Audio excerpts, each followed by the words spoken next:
আসসালামু আলাইকুম বন্ধুগণ, আশা করি তোমরা সকলে অনেক ভালো আছেন।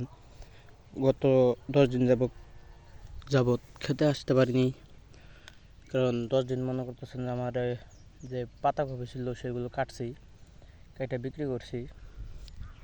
তাই মনে করতেছেন যে এই যে বেগুন ক্ষেত আল্লাহ দিলে অনেক সুন্দর দিছে, মাশাল্লাহ। আগামীকালকে আমরা খেতে পানি দিয়ে দিব। আর এই বেগুনগুলো লাগিয়েছি মনে করতেছেন যে সাদা বেগুন রোজার মাসে বিক্রি করবো, সেই কারণে গাছের কোয়ালিটিও মাশাল্লাহ অনেক সুন্দর, গাছে কোনো রোগ ব্যাধি নাই।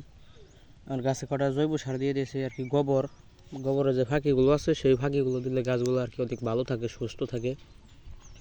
আর ক্ষেত্রে মনে করতেছেন যে নিরাই দেওয়া হয়েছে একবার ফটফটা। কালকে মনে করতেছেন যে আমাদের খেতে পানি দিব। আমাদের এই জায়গায় বাগুন চাষ করা হয়েছে মনে করতেছেন 25% জায়গায় বাগুন চাষ করা হয়েছে। ক্ষেত মাশাল্লাহ অনেক সুন্দর। আর আমাদের এই ভিডিওগুলো সবাই বেশি বেশি শেয়ার করে দেবেন, অন্যকে দেখার সুযোগ করে দেবেন। আসসালামু আলাইকুম, সবাই ভালো থাকবেন।